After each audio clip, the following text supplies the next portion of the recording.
Sueli. I appreciate it. Hi, Luciana. Welcome, Rodrigo.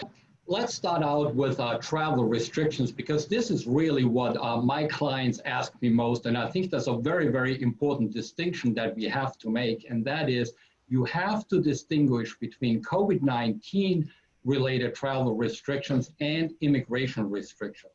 Now, what's COVID related is if you travel from, or if you would want to travel from the People's Republic of China, Iran, the Schengen area in Europe, UK, Ireland, or Brazil, you cannot travel to the United States.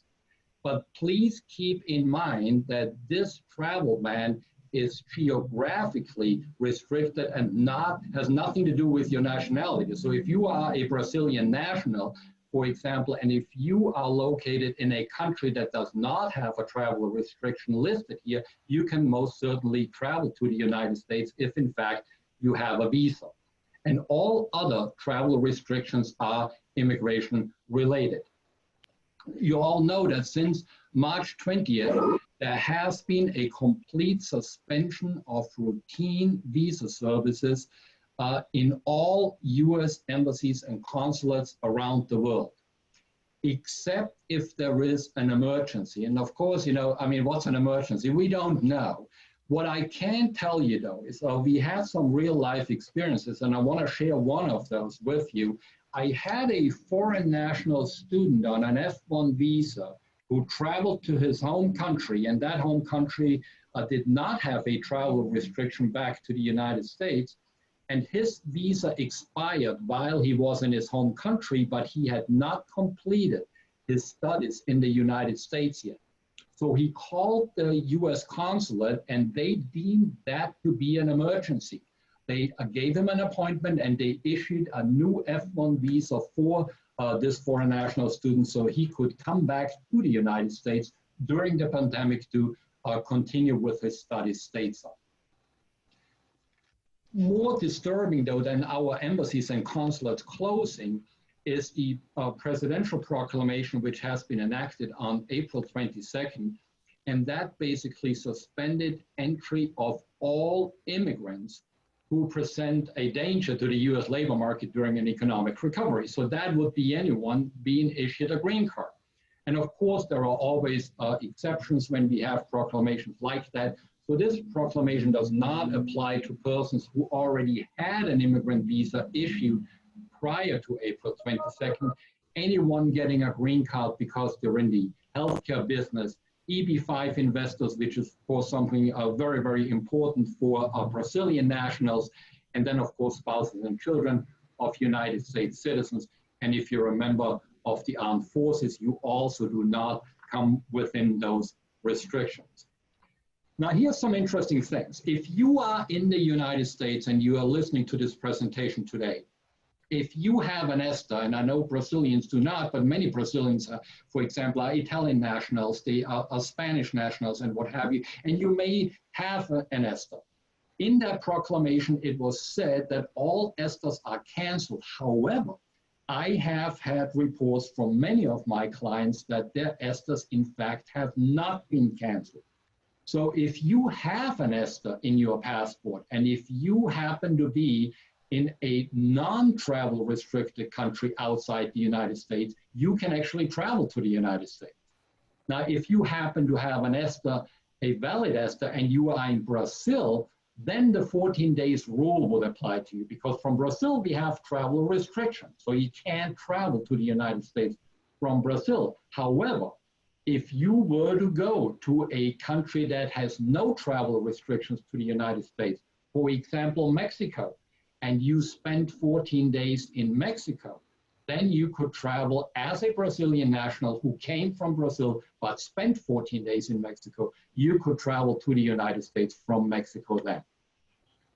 Now, the question, of course, that I get every day, all day long is, I don't have a visa and I need a visa now, which is, of course, a problem because all of our embassies and consulates are closed, but you can still file visa applications online. And Luciana and I know well that if we file a DS-60 online, we get a case number. And I think that is really key for you to get in line when consulates and embassies reopen. You can even attempt to schedule an appointment. Now, there is no steadfast rule across all the consulates. Some consulates will actually schedule an appointment and then cancel it again because they are still not open, and some consulate posts will not allow you to schedule an appointment. But in my opinion, it is still worth a try because it gets your case number and it gets you in line. And alternatively, of course, what if your visa application is an emergency? Let's say you are a healthcare worker, or let's say you have a business in the United States and your presence in the United States is actually required. We may be able to get an appointment. It is different from consulate to consulate and embassy to embassy, but we have to contact what's called the non-immigrant visa chief and see whether we can get our foot in the door. Now, if you are in the United States and you have an ESTA, you're already here, then you know that your ESTA runs out within 90 days. And typically an ESTA cannot be extended. But my compliments go out to all of the men and women at Customs and Border Protection here in the United States that we have been able to work with on the extensions of ESTA. They have been nothing but helpful, and they really came through on every single case. So if you are stuck in the United States with an ESTA and you cannot get back to your home country or wherever your travels might have taken you, you can apply for multiple extensions on an ESTA in 30-day increments. But you will have to demonstrate that you have made an affirmative attempt to actually leave the United States. So you will need documentation from your airline where you tried to make reservations and what have you to get to your home country. And if that was not possible, and if you can prove that you have the funds to remain in the United States, CPP will extend your ESTA. If you're in the country on a B1 or B2 visa, if you're here visiting and you're running out of steam, please do not think that your overstay will be forgiven, because it will not. If you're in the country on a B1 or B2 visa, you must extend your status despite the pandemic. The good thing is that the USCIS will allow late filings. Those are, of course, discretionary, but please do extend your status if this is the visa category you find yourself in. I know we have many Brazilians in the United States in H-1B status, a very desirable visa, so lucky if you have it. But of course, this pandemic really threw a wrench in the H-1B visa landscape. The first thing I want to tell you is, please do not think that furloughing is not the same as termination, because in the H-1B context, it is.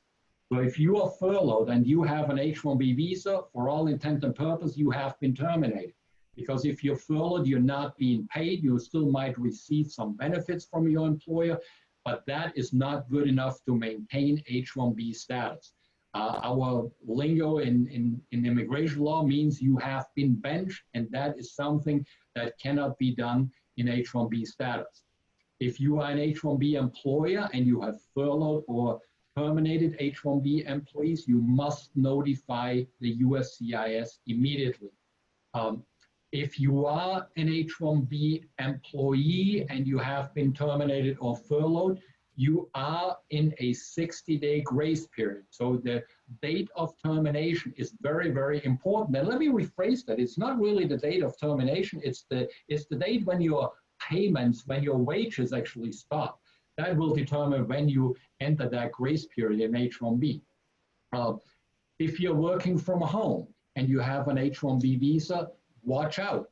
We got to be sure that your home is in the same metropolitan statistical area where your employer is located. Because if you're not, then your employer may have to amend your H-1B visa. If you have been reduced to part-time work, your employer will have to change what's called the labor condition application. You can't just go from full-time to part-time without doing anything. If you had a wage reduction and you have an H-1B visa, that may cause issues.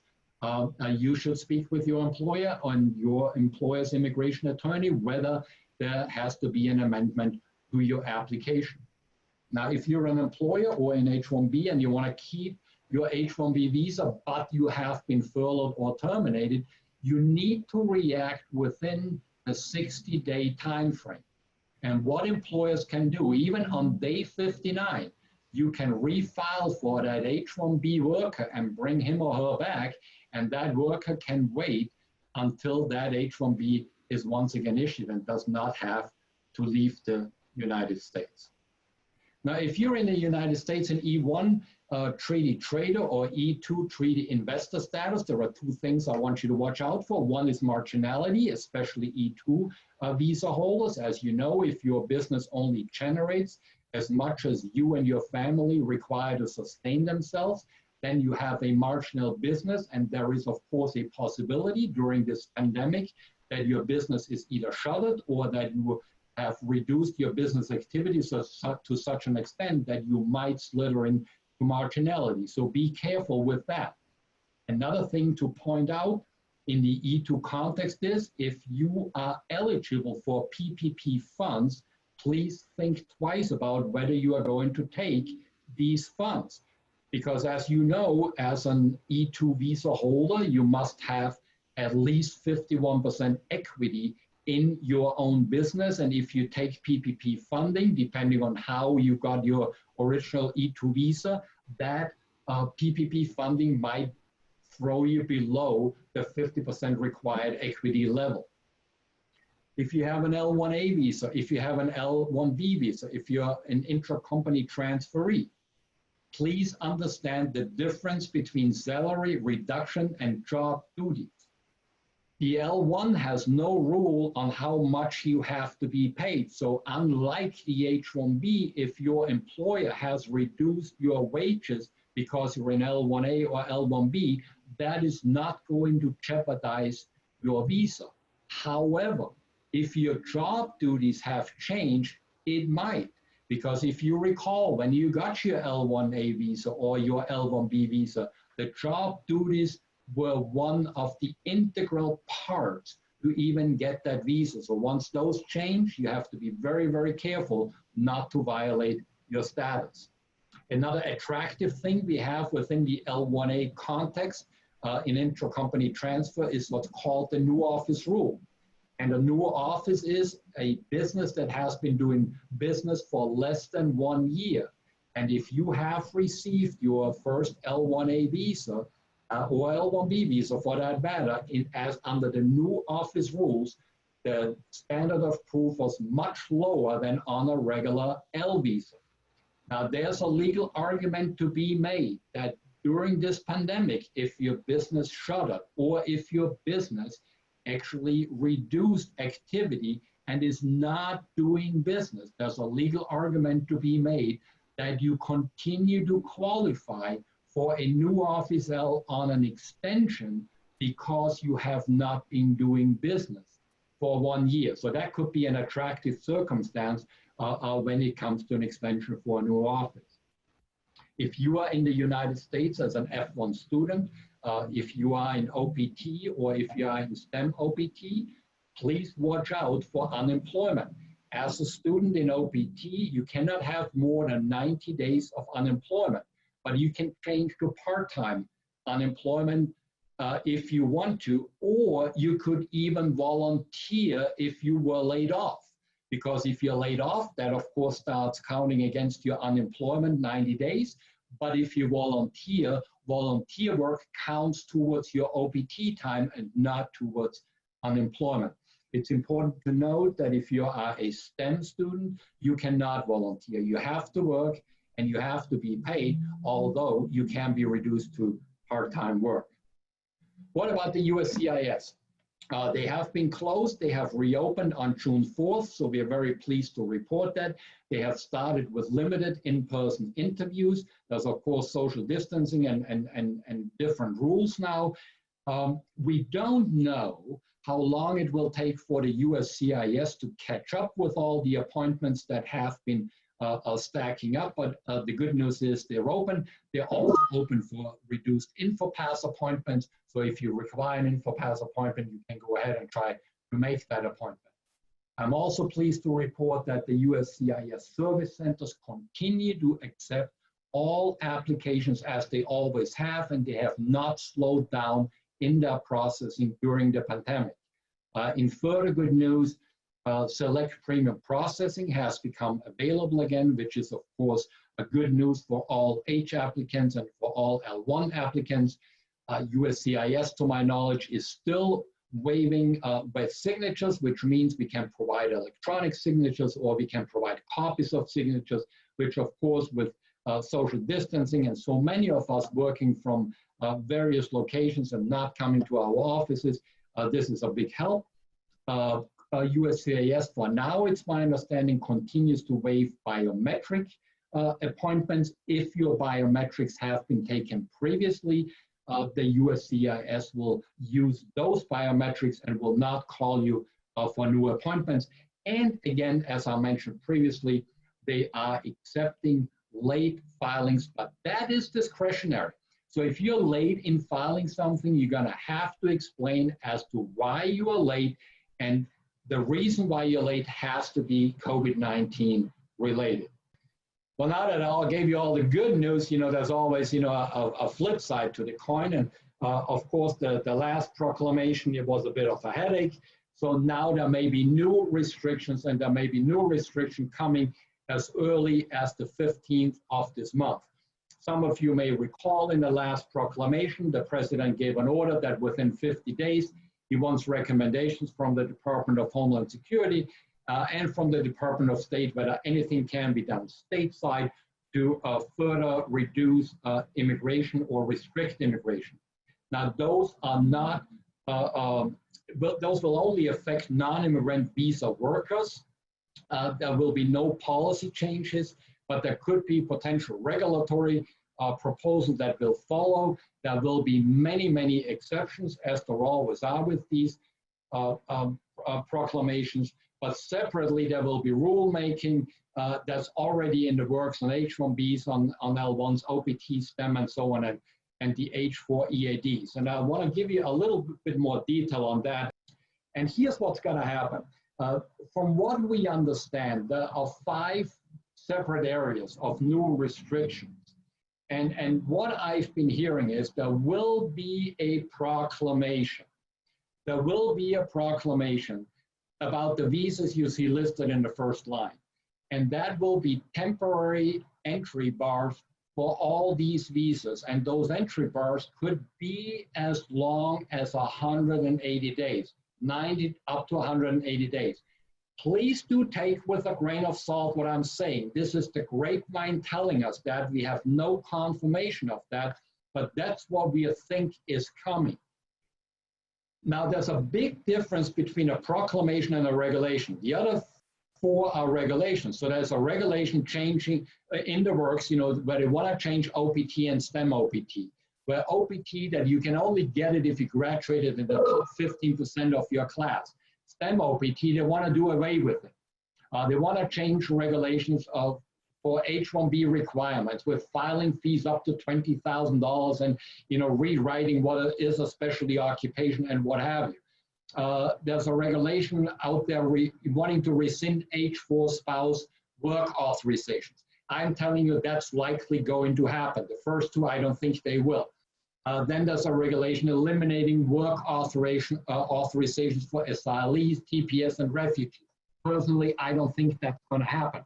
However, the takeaway from this last slide is that the proclamation is likely going to come, and the rules are only being thrown out there and talked about because if there is talk about the rules, it gives the president more leverage on a proclamation. And on a proclamation, of course, the president has the authority to restrict entry to the United States, and that's what that is.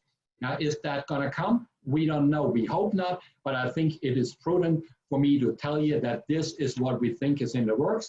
And with that, I conclude, and I am open for any questions that you might have and turn it back over to Sueli and to Luciana. Thank you so much, Christian. Such a comprehensive presentation. Very much appreciated. So getting back to what you just pointed out, the first question comes from Arnaldo Carreira, and his question is, do you envision long-term changes to immigration policies as a result of the pandemic, or just the temporary measures imposed by the current administration?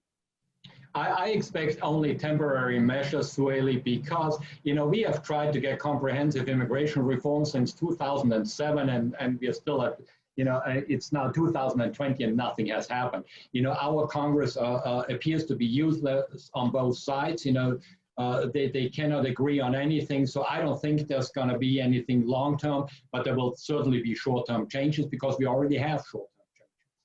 Very good. Thank you. The next question is from Rodrigo Fonseca, the Deputy Counsel and Trade Commissioner at the Brazilian Consulate in Miami. What about people with health issues who need to either go to Brazil or come to the United States for an operation, for instance, that cannot be postponed? Is there any humanitarian status? I would not call it a humanitarian step, even though it is. I would put that into the category of an emergency. That would be precisely the circumstance where we would contact the US Post, explain the emergency, and see whether we would be able to get a visa for that person if that person doesn't have a visa. If the person already has a visa, and is unable because of health reasons to first quarantine in a country that has no travel restrictions to the United States, my suggestion would be, well, first I would want to do a COVID test to demonstrate to the US government that that person has not been affected, and then we still would have to call the consulate and would have to get either what's called a letter of transportation or would have to get some document from the US consulate that that person would be allowed to actually travel stateside. I will defer to Luciana on Rodrigo's first part of the question, travel from the United States to Brazil, as I'm not familiar with the Brazilian regulations on that. Bom, a questão imigratória hoje em dia está sendo bem fluida, né? A gente está sendo bombardeado todo dia com novas restrições, com novos anúncios do que está mudando dia a dia na imigração. Então, a apresentação que eu vou fazer é bem parecida à apresentação do Christian. Bom, aí está a minha informação de contato. Então, como o Christian explicou, tem dois tipos de restrições de viagem. Então, isso se aplica a pessoas que estão entrando nos Estados Unidos, são pessoas que já estão nos Estados Unidos. Você tem restrições para conter a propagação do vírus, né? Então, essas restrições estão sendo motivadas por razões de saúde. Daí você tem outros tipos de restrições que são para proteger a recuperação econômica do país. Então, obviamente, o mundo inteiro está sofrendo pela pandêmica e essas repercussões são econômicas, não só de saúde. E o governo americano, obviamente, quer proteger a economia nacional. Então, portanto, o presidente tem adotado certas medidas para proteger o mercado de trabalho doméstico. Também as restrições que são para proteger contra a contaminação do vírus são mais específicas a cada país. Então, você tem China, recentemente Brasil, você tem a área de Schengen, você tem Reino Unido, Irlanda, Irã. Essas restrições não são por cidadania, são puramente para pessoas que nos últimos 14 dias, antes de tentar entrar nos Estados Unidos, passaram por esses países. Daí é o que o Christian explicou, que é a questão de self-quarantine, onde você tem que achar algum outro país para poder self-quarantine por 14 dias antes de entrar nos Estados Unidos. Então, essa medida, como eu falei, não é por cidadania, isso é o que muita gente tem me perguntado, e se a gente encontrar um país que permita com que essa pessoa entre nesse país e fique por 14 dias, como, por exemplo, o México, daí essa pessoa pode então entrar nos Estados Unidos. Então, esses, como eu falei, são específicos de cada país. O Brasil, essa restrição entrou em vigor no dia 26 de maio, então é algo mais recente. Outros países, outras áreas, que nem Schengen Region e a Irlanda, Reino Unido, já estão sobre essa restrição já há mais tempo. Tem certas exceções a essas restrições por país, né? Então, tem restrições como por emergência, pessoas que estão no interesse dos Estados Unidos, por exemplo, pessoas que estão trabalhando na área de saúde, especialmente as que vêm para combater o vírus COVID, né? Então, com vistos J, por exemplo, médicos que estariam entrando para ajudar os nossos hospitais a combater o vírus, são exceções que estão sendo liberadas. Mas, por exemplo, tem também, então as exceções são national interest, são exceções por emergência e cada caso é seu caso. Então, eu tenho trabalhado com vários clientes que estão fora dos Estados Unidos, estão sob essas restrições e a gente está tentando achar uma maneira de circunventar essa restrição por razões de emergência, business necessity, necessidade de negócios, então é caso a caso. A outra questão é uma questão mais prática, né? Desde o dia 20 de março, os consulados todos estão fechados no mundo inteiro, os consulados americanos. Então, mesmo processos que já estavam em andamento, que não são sujeitos a essas restrições, são processos que hoje estão parados porque o consulado está fechado. Então, vistos que nem vistos de habilidade extraordinária, que já foram aprovados, a petição já foi aprovada, falta o agendamento. Esses processos estão parados porque os consulados estão fechados, mas é importante explicar que o consulado somente está fechado ao público, eles continuam trabalhando. Então, em certos casos, como emergências, eles podem abrir as suas operações, de novo, caso a caso, né? Nessas questões dos consulados também, obviamente a gente também tem que manter no pensamento que é para proteção das pessoas que lá trabalham. Então, a gente tem que ter um certo nível de sensibilidade para entender que nos contatos que eu tenho tido com os consulados fora, eles estão respondendo e-mail, eles só não podem, eles obviamente têm que observar certas regras para se protegerem. Mas, de novo, como o Christian falou, a expectativa é que pelos consulados estarem fechados por tanto tempo, já por vários meses, há certas estratégias que a gente pode tentar. Por exemplo, tentar já agendar para uma data futura, sabendo que o consulado pode tentar reagendar essa data, ou então tentar move o caso para frente, porque a expectativa é que, com tantos meses sem aceitar esses appointments, vai ter uma fila de espera quando eles finalmente reabrirem.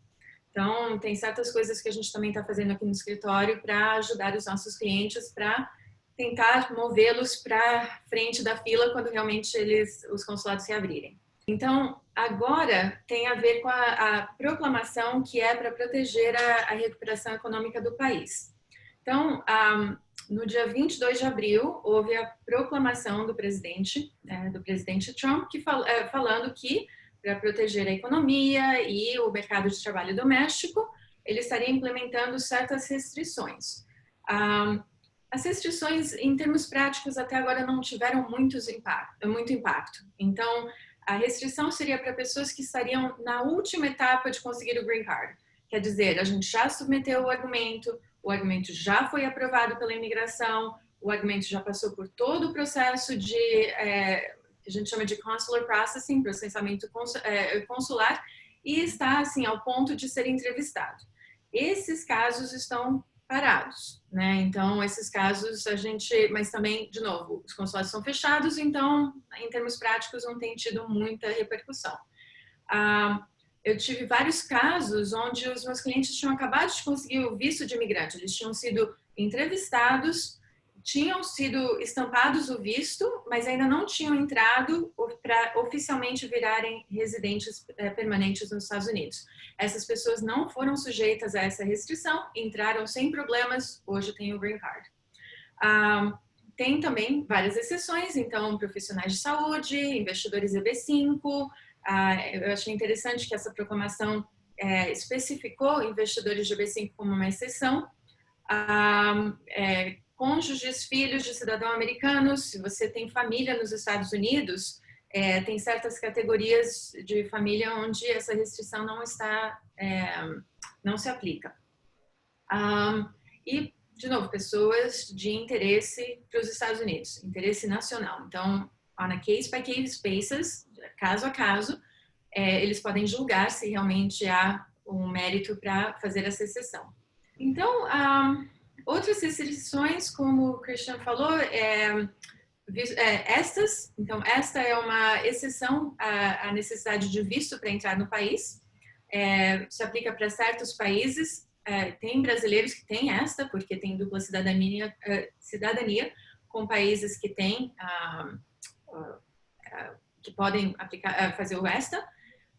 Então, eu tenho vários clientes aqui nos Estados Unidos com esta e tem vários clientes que também reportaram que estas não foram canceladas para eles. Então, teve um anúncio que o governo ia cancelar todos os ESTAs, mas, em termos práticos, tem várias pessoas que estão dizendo que não tiveram seu ESTA cancelado. Essa questão da pessoa ter visto, mas estar num país que tem essa restrição de propagação do visto, COVID, essas pessoas, como a gente falou, tem a regra dos 14 dias, se a pessoa encontrar um país para self-contain por 14 dias, essa pessoa pode entrar no país, nos Estados Unidos, independente de nacionalidade. Quem não tem vistos, também já expliquei rapidamente, mas certos consulados americanos, depende do país, depende do processo de cada consulado. Tem alguns que estão aceitando agendar horário por agora, sabendo que pode ser, esse horário pode ser modificado. A gente pode submeter as aplicações de S-160 e o consulado também pode agendar se há razões de emergência. Estando nos Estados Unidos, agora a gente está falando da pessoa que está nos Estados Unidos, não a pessoa que está fora querendo entrar. Então, a pessoa que está nos Estados Unidos não está sujeita a essas proclamações. Essas proclamações, por lei, é só para quem está entrando no país. Pessoas que já estão aqui, a gente está vendo várias questões também complicadas na parte da imigração. Então, pessoas que entraram como esta, que tem só 90 dias para ficar, não tem como estender, não tem como mudar de status. Essas pessoas geralmente têm que sair dos 90 dias.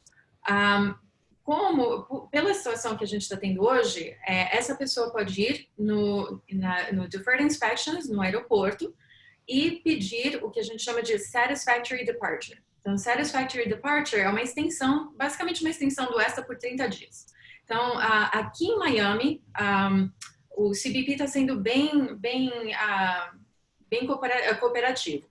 Então, eles estão falando, olha, mostre para a gente comprovação de que a viagem foi cancelada, de que não há voos para você voltar para o seu país e a gente te dá um Satisfactory Departure.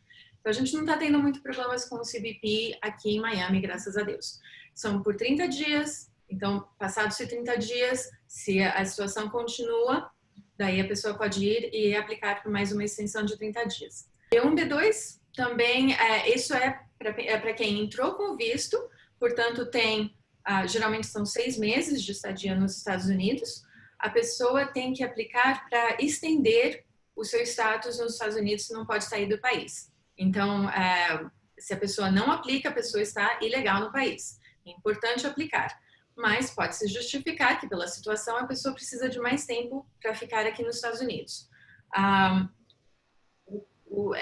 Esses processos estão demorando bastante tempo para serem decididos. Um processo de extensão de B1, B2 está levando bastante tempo. A gente está tentando fazer com antecipação, porque a expectativa que eu tenho dado para os meus clientes é que, olha, tem casos que levam 7, 8 meses normalmente, sem pandêmica. Agora a gente vai ver quanto tempo eles vão levar para decidir esses casos. E cada extensão é somente por 6 meses máximo. Então a gente tem que tomar cuidado. Mas enquanto o processo está pendendo com a imigração, a pessoa está num período autorizado de estar aqui. Então a pessoa não está acumulando presença ilegal no país. Casos de H1B. Esses casos também estão sendo bem complexos. Em casos onde a pessoa está trabalhando para uma empresa americana com visto H1B e a empresa fala para a pessoa, olha, a gente vai precisar parar de te pagar por um período temporário, mas a gente não está te demitindo. Para fins de imigração, isso é demissão, porque o H1B tem vários requerimentos. Você precisa trabalhar na empresa, numa área geográfica específica. Você precisa comprovar para a imigração que você está sendo pago, o empregador tem que comprovar para a imigração que está pagando o seu empregado o que a gente chama de prevailing wage. Então, se a pessoa não está sendo paga, isso é uma violação de status e é problemático, né? Então, meus casos, obviamente, quando o cliente vem e me pergunta, olha, eu quero furlough um empregado, como é que eu faço? A minha resposta tem que ser, olha, você tem que continuar pagando esse empregado porque não pode parar de pagar. Se há realmente um término do emprego, se o empregador demite realmente a pessoa, esse empregador precisa notificar a imigração. Quando há esse término de emprego, a pessoa que está aqui com H1B tem 60 dias para sair do país, é o que a gente chama de grace period. Então, 60 dias para a pessoa ou sair, ou então tentar achar um outro empregador para o visto H1B, para então portar esse visto para uma outra empresa. Trabalhar de casa, é o que o Christian também mencionou, como o empregador, ao fazer o visto H1B, precisa fazer o que a gente chama de Labor Condition Application. O empregador está falando, olha, eu vou pagar tal salário de acordo com as métricas, a média do prevailing wage de tal área. Então, há certos requerimentos que têm que ser seguidos se a pessoa vai trabalhar remotamente numa área que está fora do Metropolitan Statistical Area. Redução salarial, também problemático por causa da questão do prevailing wage. Se essa redução traz abaixo do prevailing wage o salário que está sendo pago para a pessoa, isso causa problemas com a imigração. Então, o melhor conselho que eu tenho a dar é falar com o advogado para tentar navegar toda essa complexidade com os vistos H1Bs. Vistos E1 e visto E2 é por tratado. O Brasil não tem um tratado com os Estados Unidos, mas por vários brasileiros terem dupla cidadania com países que têm esse tratado, há muita gente aqui com o visto E2 por investimento, ou então se tem muito comércio com o país que tem esse tratado, daí está aqui com visto E1 como Treaty Trader. O visto E2, que é para investidores, tem vários requerimentos que a gente precisa provar. Tem o requerimento de substancialidade, tem o requerimento de marginalidade, tem o requerimento de que a pessoa que tem a cidadania com esse país, que tem o tratado, precisa ter uma participação controladora e a maioria das ações nessa empresa para mostrar a nacionalidade dessa empresa. O que a gente tem visto muito são questões onde há uma diluição da participação acionária da empresa, ou porque a pessoa, por necessidade de fundos, aceita outros sócios, né, para capitalizar a empresa e daí dilui a sua participação. Ou então essa questão de marginality, que é a questão do PPP funds, né? Então o government package que o governo passou para ajudar financeiramente as empresas, small businesses, empresas pequenas, tem dado fundos, né, para small businesses, e esses fundos, se são aceitos por pessoas que estão aqui com visto E2, podem ter consequências para o visto, né? Então, o investidor tem que mostrar que tem fundos para investir, que não precisam de se endividar para fazer esse investimento. Então, isso pode criar problemas com o visto E2. Vistos L1s e vistos L1As e L1Bs, L1A é executivos e diretores de multinacionais. L1B é pessoas que têm conhecimento especializado na empresa, isso são para multinacionais, então empresas que têm suas filiais nos Estados Unidos e em outros países. Então, é uma transferência desses executivos e diretores e specialized knowledge para os Estados Unidos. A redução salarial para esses casos não é tão preocupante como H1B. Então, L1, você não precisa comprovar para o governo que há um mínimo de salário que tem que ser pago. Mas tem essa responsabilidade da posição. Então, para vistos L1As, por exemplo, você precisa comprovar para o governo uma hierarquia, uma pirâmide, né, para mostrar que a pessoa realmente tem uma posição de executivo ou de diretor. Se há uma redução de pessoas da empresa, isso pode impactar o visto, né, pode impactar a definição do que é um manager ou executive para fins desse visto. Há também, para o visto L1A, regras específicas para novos escritórios, new office rules. Então, essas regras específicas permitem com que uma pessoa que está vindo para os Estados Unidos para abrir um novo negócio tenha 1 ano para fazer o ramp-up desse novo escritório, para ao final desse ano provar para a imigração que tem realmente essa hierarquia para poder mostrar que a posição é de um executivo ou diretor. Mas a crise, né, do COVID, a pandêmica, está tendo repercussões para esses tipos de negócios. Então, a gente tem que analisar muito bem o que essas repercussões serão ao final desse ano para a gente poder estender esses vistos L1s. Vistos de estudante, tem essa questão de se a pessoa está aqui no OPT, que é Optional Practical Training, é um período temporário que a pessoa pode estar aqui aplicando o que aprendeu nos seus estudos como trabalho. Se a pessoa está desempregada, se essa pessoa está aqui com o OPT trabalhando para tal empresa e essa empresa termina com o employment dele ou dela, daí tem uma regra de 90 dias que a pessoa pode estar desempregada aqui. Se a pessoa, depois de 90 dias, ainda não conseguiu um outro lugar para ir trabalhar, isso cria problemas com o OPT. Trabalho de tempo parcial está ok. Trabalho voluntário está ok para o regular OPT de 12 meses, não para STEM. Então, essa questão de desemprego também está afetando vistos F1s. Sobre a questão do USCIS, que é a agência que faz a decisão em petições imigratórias aqui dentro dos Estados Unidos, USCIS também nunca fechou. O que eles fizeram é fechar atendimento ao público.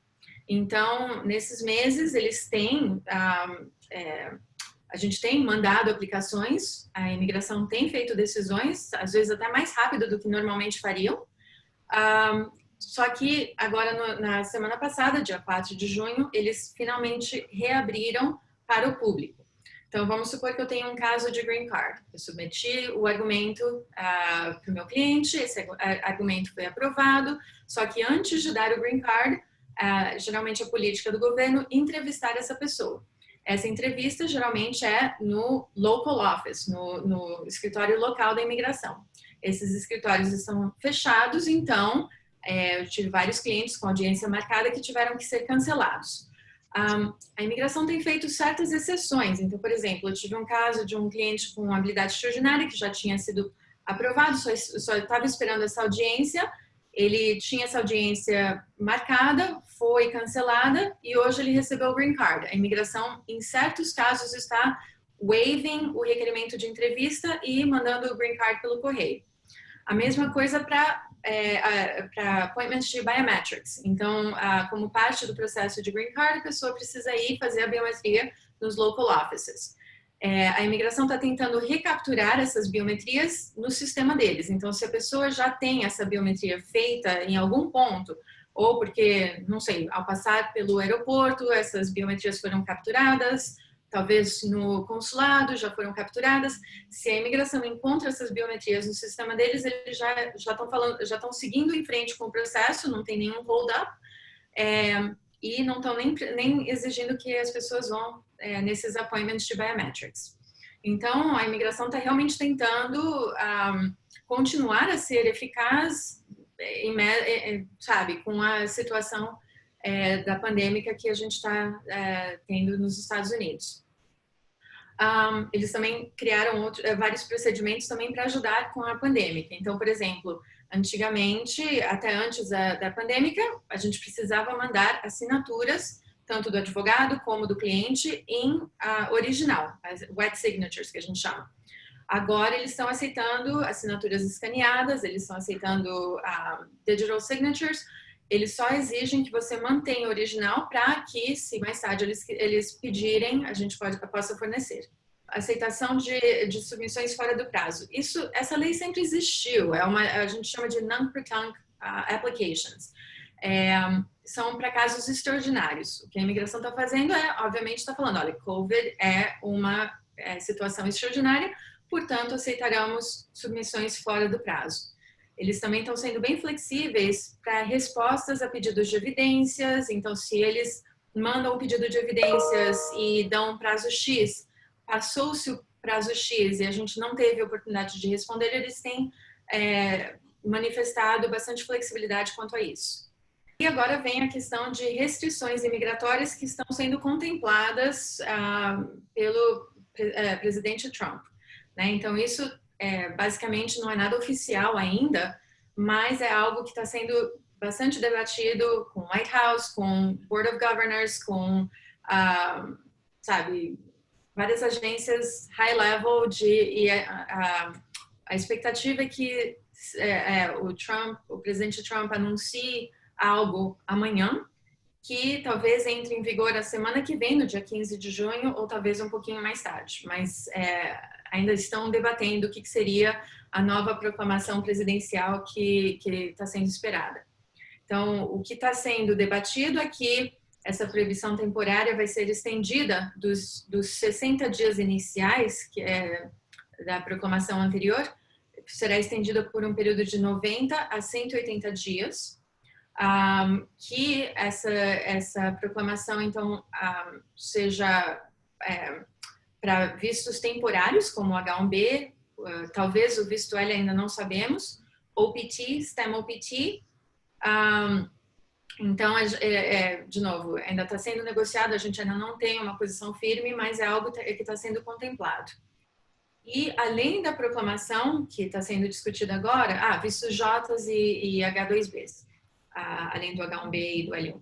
Além do que está sendo contemplado como parte dessa extensão da proclamação do presidente, também está sendo contemplado novas regulamentações para o OPT, STEM OPT, adicionar requerimentos para o visto H1B, rescindir a autorização de trabalho para cônjuges de H1B com visto H4. Geralmente, essas autorizações de trabalho não se aplicam para brasileiros, é mais para pessoas de origem da Índia que estão há muitos anos esperando o Green Card.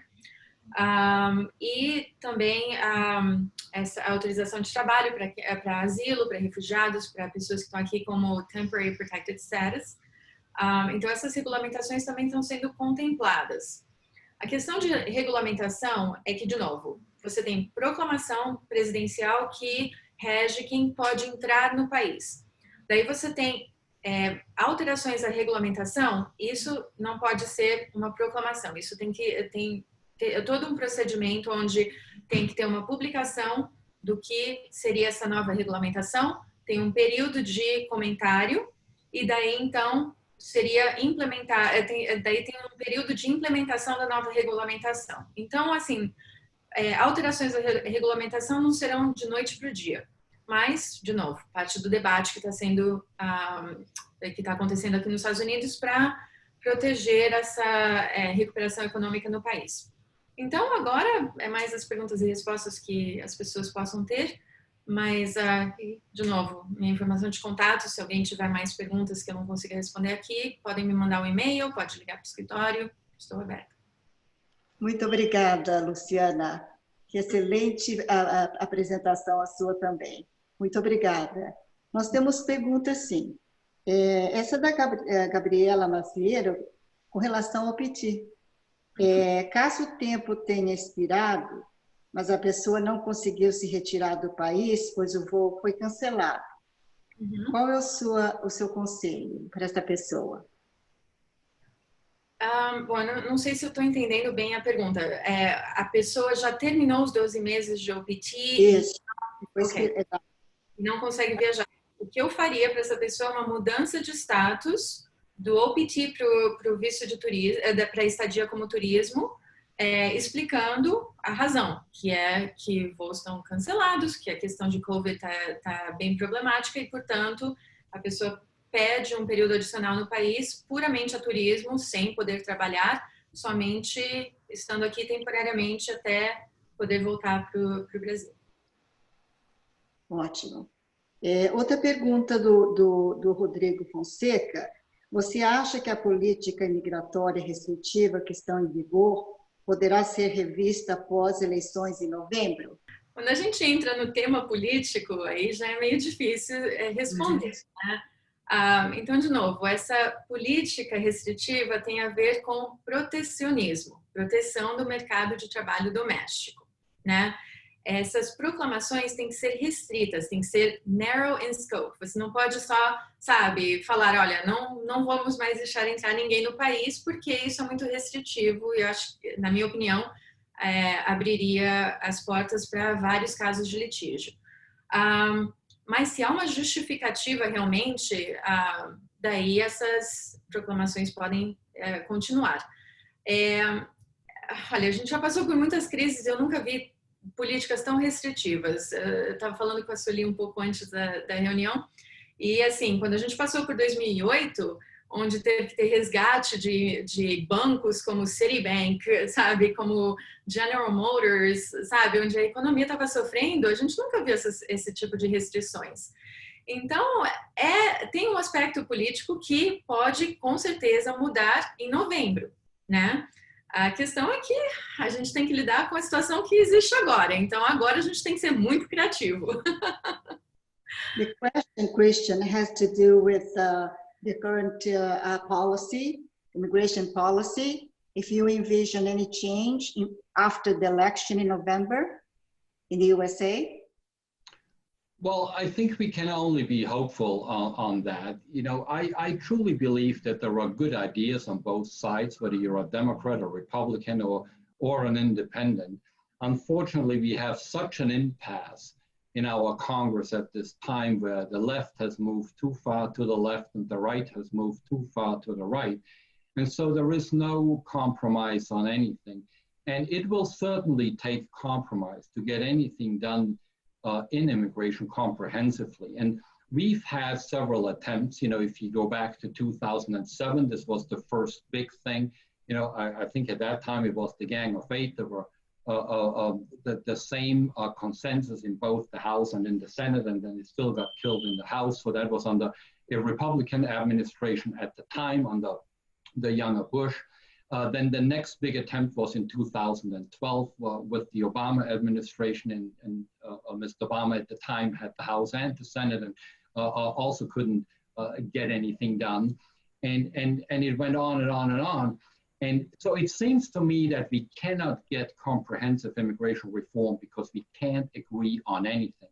So if anything happens, I think it will come piecemeal, that we have little steps at a time, both on the family side as well as on the business side. I do not think that any of the current proposals that are out there have any staying power or will go anywhere, such as, you know, switching to a merit-based system. There are plenty of countries in the world who have that. It's mainly the British Commonwealth where you find that. It has been proven that it has failed wherever it is.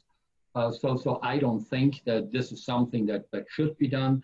We also hear about what is unfortunately referred to as chain immigration or family immigration, that should be limited. I don't think that is going to happen, since it is the basis of our immigration system, which it is founded upon. So I think we're going to have to take a little steps at a time. For one reason or another, we never seem to be learning from history. I may just give you one example. Under the Clinton administration in the year 2000, under the tech boom, which started in 1999, and some of us remember that, the H-1B visa cap was eliminated. It first got from 65,000 to 130,000, then to 165,000, and in its third year to 195,000. And in none of the years where we had this increase in the numbers were used up. They just never were. So that tells you we don't need visa number restrictions, because the market will regulate itself. But that's just me ranting on, Sueli. I could go on probably for 2 days and probably for a week if I let Sueli, if I let Luciana chime in. But so there you have it. That's my opinion. We just got to take it a step at a time. No, but I'm glad that you gave us your viewpoint, because for those of you who don't know, Christian Zeller is the honorary consul of Austria. So I really appreciate your viewpoint as well. So I have one last question here, and both of you can answer. Luciana, this is another question here. What can individuals working in the USA with non-immigrant visas do if they depend of their employment to remain in the country? Bom, uma das coisas que, assim, se você tá vendo, sabe, dark areas around my eyes, é porque eu tô super cansada. A gente tá trabalhando around the clock nesses tipos de casos. Então, basicamente, se a pessoa está aqui com visto temporário, essa pessoa está dependente do seu empregador. Se o empregador amanhã falar, olha, estamos tendo uma redução no nosso workforce, a gente precisa mandar você embora, essa pessoa não tem muita opção. Então, muitas pessoas estão vindo no nosso escritório buscando opções alternativas, né? Então, há certas maneiras para a pessoa se autopatrocinar pelo Green Card, né? São opções que são complexas. Então, por exemplo, casos de habilidade extraordinária, a gente faz muitos desses casos. Casos onde a gente tem que provar o interesse nacional para os Estados Unidos. Então, mostrando que realmente essa pessoa tem uma aptitude que tem um mérito substancial e uma importância nacional para os Estados Unidos, é algo que a gente também faz muito, mas assim, são decisões que têm que ser feitas de caso a caso. Mas são opções para a pessoa se autopatrocinar. Tem a questão do EB5, que é imigração por investimento, pelo Green Card. Esse já é mais burocrático, né? Então, mas, de novo, caso a caso, a pessoa pode começar um processo por conta própria, mas isso tem que ser discutido com o advogado. Mas realmente é algo que muita gente está buscando agora, porque, assim, todo dia eu estou tendo ligações de redução de workforce e eu preciso de um milagre. Christian, do you remember the question? No, I don't. Okay, the question is, what can individuals work in the USA with non-immigrant visas do if they depend on their employment to remain in the country? Well, this is, of course, you're always the victim of someone else's petition. That seems to be what it is in the United States, because you in very rare cases are you your own petitioner. And I'm sure that Luciana has addressed that, going from, EB1s and what have you, if you can self-petition, but those are far and in between. So you will always be relying on someone else to really petition for you. But just think about it as to why you're really here. You are here because you are an expert, because somebody actually brought you here because they couldn't find the proper American talent to actually do that. So I think anyone who's been petitioned for is already in a very unique position to, to just continue that. Ask yourself why it takes so long to get an immigration benefit. It is not because the immigration service is working so slowly. No, it is because there are so many businesses applying for foreign national workers. The reason why you can get here is because there are more applicants than green card numbers available all the time. So that already tells you you are a very sought after person. Is that going to help you? Of course not. Because I'm already here and you are not. But that is really what that boils down to. It's your qualifications got you here in the first place. Just stick to it. It'll work out at the end of the day. And hopefully, with immigration reform, and I'm sure Luciana can confirm that, one of the big things in any immigration reform is get rid of these visa numbers because it makes no sense. Yes, quotas.